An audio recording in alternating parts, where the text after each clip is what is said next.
Welcome back to another lesson. In today's lesson, to help you improve your English, we are going to talk about 18 of the most difficult, most confusing words in the English language. And they are used every day, not by every person every day, but when you are having some of those more advanced conversations, you will run into these words. We're talking about words like opportunity versus probability. We're talking about the difference between consistent and persistent, sympathy, empathy, apathy.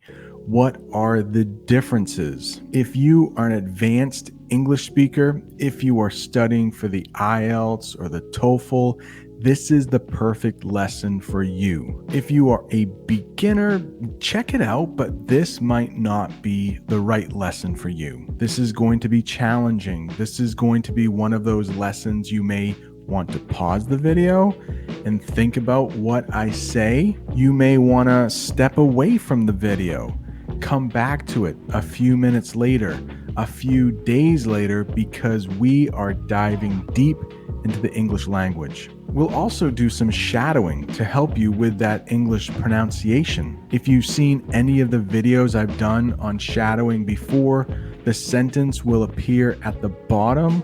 I hope that doesn't interfere with the subtitles or the closed captions if you have them on, but I think it's better than having them over my head. If that sounds like a great English lesson for you, grab a piece of paper, maybe a pen, maybe that coffee, sit down and let's get into it, because by the end of this lesson, I promise your English will be improved. One quick note before we get into that lesson, I need to give a huge shout out to Yasin.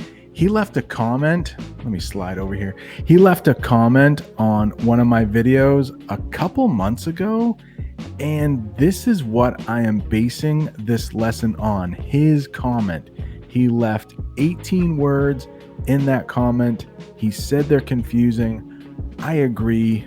I might add a couple more, but we will be talking about at least 18 very confusing words. Let's get started. The first pair of words that can be confusing is opportunity and probability. Even pronouncing it, right? Probability, opportunity. Let's talk about opportunity first. It means you have a chance at something that might fail. Usually it's a good thing, but for some reason it might not happen. It will probably happen. We'll talk about probably in just a few minutes, but it's something good that can happen in your life, but it's not for sure. Let's look at the word in a sentence. I do not want to blow this once in a lifetime opportunity. In this sentence, to blow something, it means to fail at it. For some reason, it doesn't go the right way. My daughter has the opportunity to study in the United States next spring. There's some shadowing practice for you.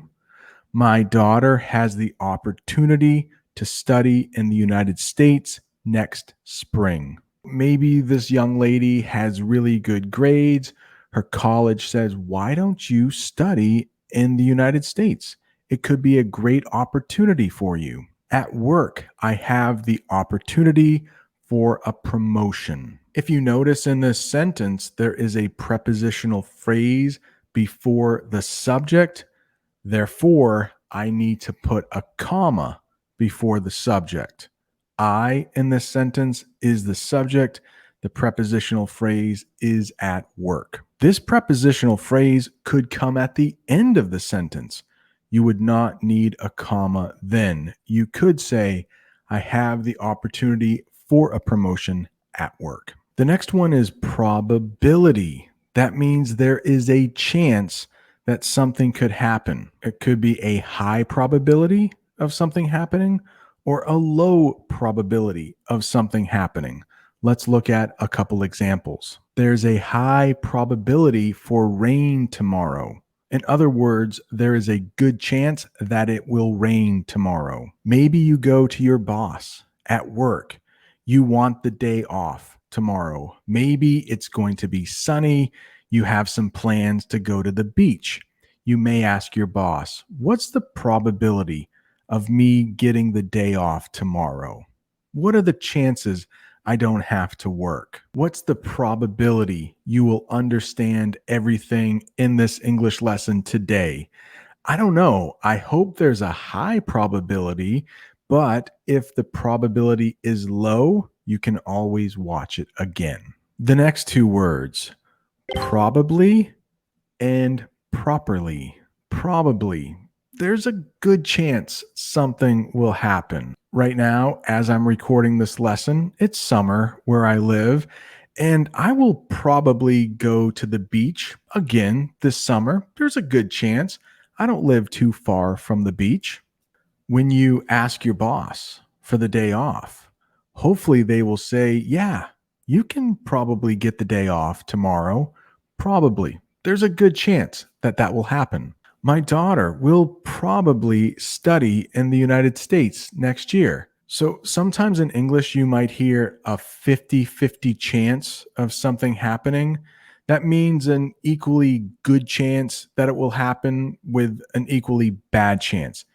50-50, a equal chance of it happening. If something will probably happen, there's a better than 50% chance that it will happen. It just isn't certain. It's not definite. If we go back to that probability thing, there's a high probability of it happening if you say it will probably happen. Yeah, see, I told you.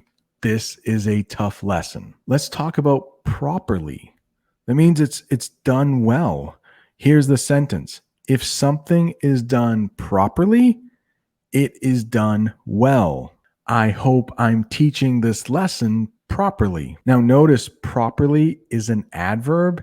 It describes how something is done. It describes a verb most of the time. At least in the United States, when we use properly, that is very formal English. Let's take my children.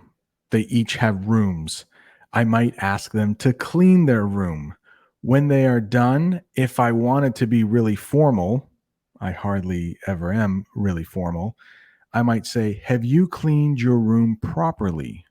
Have you cleaned your room properly?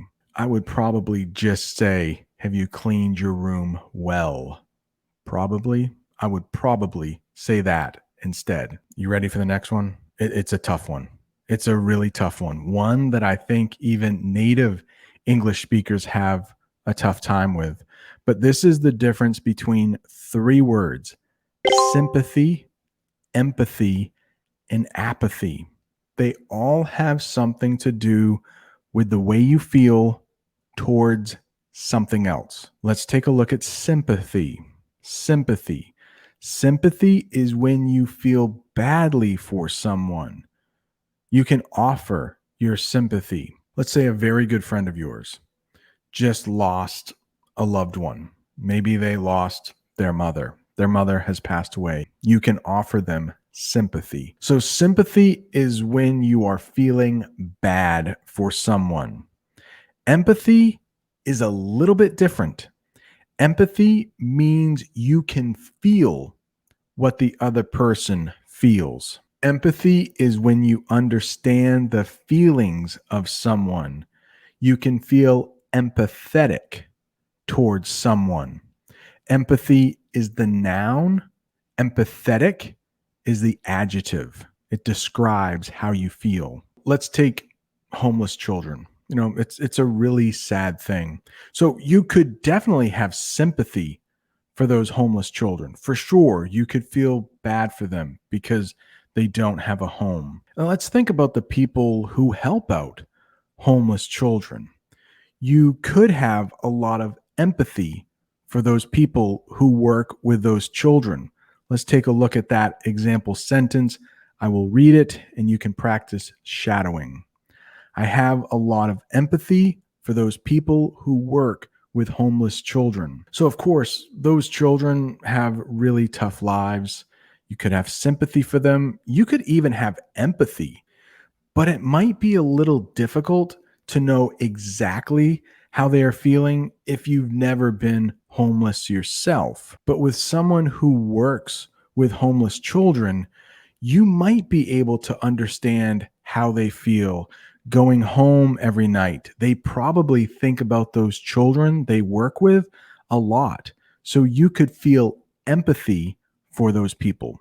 You could be empathetic for those people. Anytime you tell someone, "Oh, I know how you're feeling," you are showing empathy. The next one is apathy or being apathetic. And that means you don't care at all. You really have no feelings towards the subject. Maybe you have an English class that you really don't want to go to.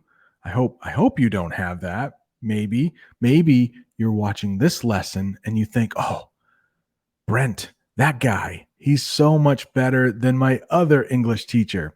So maybe you're feeling some apathy towards your class right now. You don't really want to go. Here's an example sentence: I am feeling a ton of apathy towards my English class. I don't feel like going this afternoon. Whew. So let's review.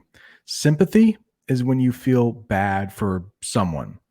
Empathy is when you can feel how that other person feels. And apathy is you don't really care at all. And if you are enjoying this lesson at all, if you are finding some value, do you mind hitting that thumbs up? It helps other people find this lesson. This lesson is a lot longer than I thought it would be. If there is a part two, I will put a card right up there. If you want to continue learning English, take a look at a video I made about the state of Texas.